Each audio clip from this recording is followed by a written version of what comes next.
नमस्कार, good morning, जोहार। मैं चुनचुन कुमार, आप देख रहे हैं झारखंडी हिंदी न्यूज। तो चलिए जानते हैं आज की पहली और बड़ी खबर। सीएम हेमंत सोरेन ने अपने दादा सोबरन सोरेन को उनकी शहादत दिवस पर पैतृक गांव में जाकर दी श्रद्धांजलि। झारखंड के मुख्यमंत्री हेमंत सोरेन अपने दादा सोबरन सोरेन के 65वीं शहादत दिवस पर अपने पैतृक गांव रामगढ़ जिला के लुकैया टांड़ पहुंचे। यहां एक विशेष कार्यक्रम का आयोजन किया गया। इस अवसर पर सीएम के साथ ही उनके पिता सब पूर्व मुख्यमंत्री शिबू सोरेन समेत कई नेता शामिल हुए। सीएम हेमंत सोरेन ने शहादत स्थल से स्कूल ऑफ एक्सीलेंस के तहत आरके गर्ल्स गढ़वा के नवनिर्मित भवन, राज्य की बालिका उच्च विद्यालय, मॉडल विद्यालय मसलिया दुमका का ऑनलाइन उद्घाटन किया। इस दौरान राज्यसभा सांसद दिसोम गुरु, शिबू सोरेन, रामगढ़ विधायक ममता देवी सहित रामगढ़ डीसी माधवी मिश्रा, रामगढ़ एसपी पीयूष पांडे सहित कई लोग उपस्थित थे। आपको बताते चलें कि सोबरन सोरेन राज्यसभा सांसद शिबू सोरेन के पिता और मुख्यमंत्री हेमंत सोरेन के दादा थे। सोबरन सोरेन हमेशा जमींदारी प्रथा का विरोध करते थे। इससे क्षुब्ध होकर जमींदारों ने उनकी हत्या 27 नवंबर 1957 को कर दी थी। उसके बाद से ही उनकी याद में सोबरन सोरेन का शहादत दिवस मनाया जाता है। प्रधानमंत्री बोले, G20 का अध्यक्ष बनकर बड़ी जिम्मेदारी निभाने जा रहा भारत। प्रधानमंत्री नरेंद्र मोदी ने मन की बात में रविवार को कहा है कि भारत को G20 की अध्यक्षता मिलना बड़ा अवसर है। देश को इसका पूरा उपयोग करते हुए विश्व कल्याण पर ध्यान केंद्रित करना है। आकाशवाणी के मासिक रेडियो कार्यक्रम मन की बात की 95वीं कड़ी में प्रधानमंत्री ने कहा कि शांति हो या एकता, पर्यावरण के प्रति संवेदनशीलता हो या टिकाऊ विकास, भारत के पास इन सबसे जुड़ी चुनौतियों के समाधान है। भारत आधिकारिक तौर पर 1 दिसंबर को G20 समूह की अध्यक्षता ग्रहण करेगा और 1 वर्ष के लिए G20 का अध्यक्ष रहेगा। इस दौरान देश में 55 अलग जगहों पर संगठन की 200 से ज्यादा बैठकें होगी।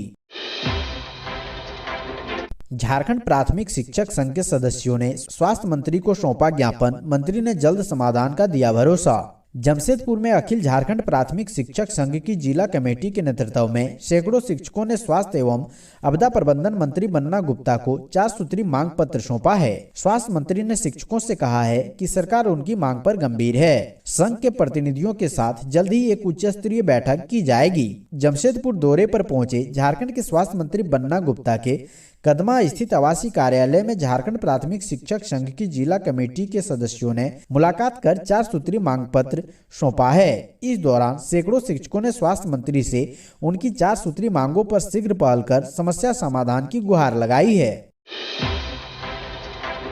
झारखंड में नक्सलियों की कमर टूटी, बूढ़ा पहाड़ पर फिर मिले विस्फोटक, नक्सली साहित्य और कॉन्डोम। झारखंड में नक्सल उन्मूलन अभियान जोर शोर से चलाया जा रहा है। सुरक्षा बलों को इसमें काफी हद तक सफलता भी मिली है, लेकिन बूढ़ा पहाड़ अभी भी नक्सलवादियों से मुक्त नहीं हो पाया है। नक्सलियों का गढ़ माने जाने वाले गढ़वा जिले के बूढ़ा पहाड़ पर एक बार फिर विस्फोटकों का जखीरा बरामद हुआ है। नक्सली साहित्य भी सुरक्षा बलों के हाथ लगे हैं। बूढ़ा पहाड़ के थलिया गांव में शनिवार को कोबरा 203 बटालियन और सीआरपीएफ की 172 बटालियन ने संयुक्त रूप से सर्च ऑपरेशन चलाया। सर्च ऑपरेशन के दौरान बूढ़ा पहाड़ से विस्फोटक सामग्री के साथ साथ अन्य चीजें भी बरामद हुई है। बताया जा रहा है जो भी सामान बरामद हुआ है, सुरक्षा बलों के डर से माओवादी यहां छोड़कर भाग गए हैं। झारखंड वीरों की धरती है, सीएम हेमंत सोरेन बोले, शहीदों के खून से सींचे इस राज्य में अब दिख रहा विकास। दादा सोबरन सोरेन के शहादत दिवस पर शामिल हुए हेमंत सोरेन ने कहा, यह धरती शहीद सोबरन सोरेन के खून से सींचा हुआ है, जिन्होंने राज्य में महाजनी प्रथा, शोधन, दमन, आदिवासी, दलित, पिछड़ा, अल्पसंख्यक लोगों पर अत्याचार के खिलाफ आवाज बुलंद की थी, जिस कारण साहूकारों ने उनकी हत्या कर दी थी। लेकिन इनकी कुर्बानी को कभी भुलाया नहीं जा सकता है। यह बातें रामगढ़ जिला अंतर्गत गोला प्रखंड क्षेत्र के लुकैया टांड़ में आयोजित शहीद सोबरन सोरेन की 65वां शहादत दिवस समारोह में मुख्यमंत्री हेमंत सोरेन ने कही। उन्होंने कहा कि शहीद सोबरन सोरेन मेरे दादाजी थे। इनके विचारों के साथ मेरे पिता शिबू सोरेन ने जंगल जंगल, गांव-गांव जाकर शोषित, पीड़ित एवं आदिवासी लोगों को जगाकर संगठित किया, जिसका परिणाम है कि झारखंड शोषण मुक्त राज्य बना। बिजली खरीदने के लिए JBVNL ने मांगा 500 करोड़। राज्य में जारी है लोड शेडिंग। राज्य में पिछले एक पखवाड़े से जारी बिजली संकट अब भी जारी है। रांची सहित पूरे राज्य में 300 से 400 मेगावाट बिजली की कमी दर्ज की जा रही है। इसके कारण पीक आवर सुबह और देर शाम तक बिजली कटौती जारी है। अब JBVNL ने बिजली संकट से निजात पाने के लिए सरकार से 500 करोड़ रुपए की मांग की है। JBVNL के MD अविनाश कुमार ने मुख्य सचिव को पत्र भेजकर भुगतान करने का आग्रह किया है। JBVNL ने राज्य सरकार से 500 रुपए करोड़ का रिवॉल्विंग फंड की मांग की है। JBVNL MD ने मुख्य सचिव से इसे लेकर सहायता मांगी है। समाज सेविका गीता देवी बाजला का निधन, राजद नेता ने जताया शोक। देवघर की प्रसिद्ध समाज सेविका गीता देवी बाजला अब नहीं रही। उनके निधन पर राजद के प्रदेश सचिव और मधुपुर विधानसभा क्षेत्र के पूर्व प्रत्याशी संजय भारद्वाज ने गहरा शोक जताया है। कहा है कि भगवान श्री कृष्ण की उपासना में रत रहने वाली गीता देवी का निधन शिक्षा जगत के लिए अपूरणीय क्षति है। बिहार के मुजफ्फरपुर के प्रतिष्ठित तुलसियान परिवार में ब्याही गई गीता देवी अंतिम समय तक समाज के आध्यात्मिक और शैक्षणिक विकास में लगी रही। देवघर के कास्टर टाउन में गीता देवी मध्य विद्यालय की स्थापना की। बाद में उसमें DAV संस्था को शामिल किया और करोड़ों की संपत्ति संस्था को दान दे दी। परिवार के सदस्यों ने उनकी माता रामा देवी बजला के नाम पर महिला कॉलेज की स्थापना की। दोनों प्रतिष्ठानों में देवघर के हजारों लोग विशेषकर महिलाओं ने शिक्षा ग्रहण की। राजेंद्र प्रसाद ने कहा, OBC को आरक्षण नहीं देना और 12 जिलों को 5वीं अनुसूचित क्षेत्र घोषित करना असंवैधानिक। मूलवासी सदानों के संघर्ष और बलिदान का परिणाम है कि झारखंड अलग राज्य बना।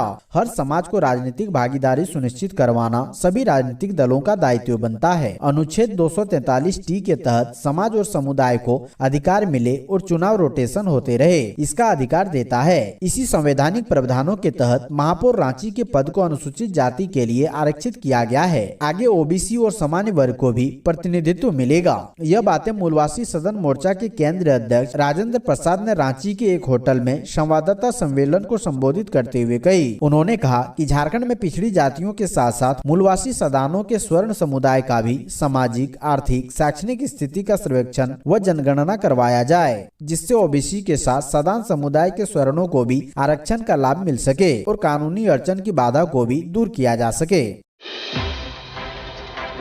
धनबाद में धड़ल्ले से हो रहा बालू का अवैध कारोबार, खनन विभाग पस्त, माफिया मस्त। धनबाद जिला वैसे तो कोयले के अवैध कारोबार के लिए देश भर में जाना जाता है, लेकिन इन दिनों जिले में ब्राउन गोल्ड यानी पीला सोना या सीधे तौर पर कहे तो बालू की कालाबाजारी जमकर हो रही है। पीला सोना यानी नदियों से निकलने वाला रेत, जिसे हम बालू भी कहते हैं। वैसे तो बालू का इस्तेमाल निर्माण कार्य में होता है, लेकिन इसी बालू के अवैध कारोबार से धनबाद में कई लोग धन कुबेर बन बैठे हैं। इन लोगों में माफिया ठेकेदारों की एक लंबी कतार शामिल है। हैरानी की बात यह है कि रोजाना करोड़ों रुपए के होने वाले बालू के इस अवैध कारोबार में जिला के खनन विभाग की भूमिका भी संदिग्ध है। इन दिनों धनबाद के टुंडी के सर्रा घाट, पूर्वी टुंडी के बेजरा घाट के साथ साथ महुदा, सिंदरी, निरसा में बालू का अवैध कारोबार खूब तेजी से फल फूल रहा है। GT रोड पर दिन हो या रात ट्रैक्टर हाईवा से बेधड़क बालू की तस्करी की जा रही है, जिसका विरोध करने वाला कोई नहीं है।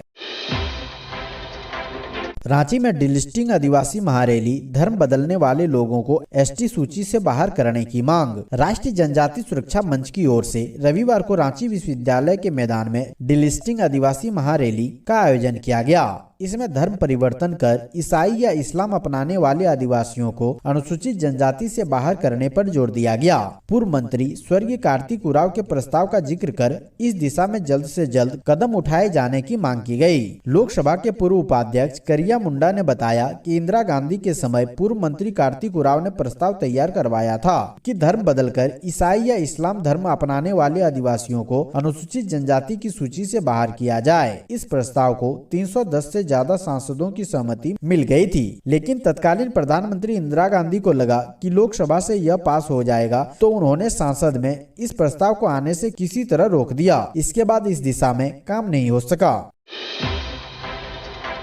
अब वैद्यनाथ मंदिर में QR कोड से होगा शीघ्र दर्शनम। भक्तों की सुविधा को बेहतर बनाने के लिए प्रशासन की पहल। शिव के 12 ज्योतिर्लिंगों में से एक बाबा वैद्यनाथ मंदिर में अब शीघ्र दर्शनम QR कोड से श्रद्धालुओं को प्रवेश मिलेगा। तीर्थ पुरोहित सहित श्रद्धालुओं को हो रही दिक्कत के कारण यह फैसला लिया गया है। मंदिर में शीघ्र दर्शनम व्यवस्था के तहत जलार्पण करने वाले भक्तों की सुविधा को और बेहतर बनाने के उद्देश्य से नई व्यवस्था बनाई गई है। इसके तहत अब शीघ्र दर्शनम शुल्क देने के बाद भक्तों को कार्ड की जगह कागज पर अंकित वन टाइम QR कोड मिलेगा। इस कोड को शीघ्र दर्शनम मशीन में लगी स्कैनर में स्कैन करते ही मशीन में लगा ऑटोमेटिक गेट 2 सेकंड के लिए खुल जाएगा। इसके बाद भक्त प्रवेश कर सकेंगे। इस QR कोड का उपयोग एक ही बार किया जा सकता है। मंदिर प्रबंधन से मिली जानकारी के अनुसार इस नई व्यवस्था को लागू करने का मुख्य उद्देश्य खर्च को कम करने के साथ साथ व्यवस्था को बेहतर बनाना है।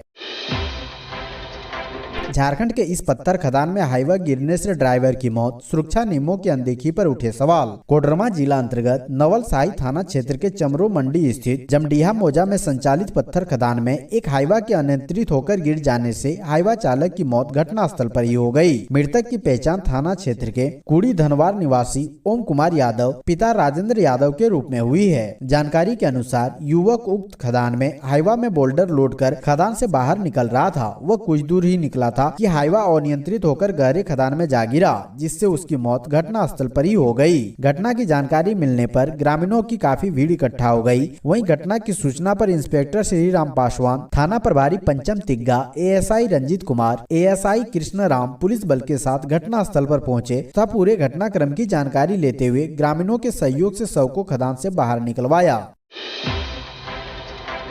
जेएमएम विधायक चमरा लिंडा ने कहा, झारखंड के अल्पसंख्यक शिक्षकों को पुरानी पेंशन स्कीम का मिलेगा लाभ। झारखंड अल्पसंख्यक माध्यमिक शिक्षक संघ का राज्य स्तरीय महाअधिवेशन राजधानी रांची के संत जॉन हाई स्कूल में संपन्न हुआ। इस मौके पर विष्णुपुर विधायक चमरा लिंडा, सिसई विधायक जिगा सुसारेन होरो और GL चर्च के बिशप सीमांत समद तिर्की समेत काफी संख्या में संघ के लोग उपस्थित थे।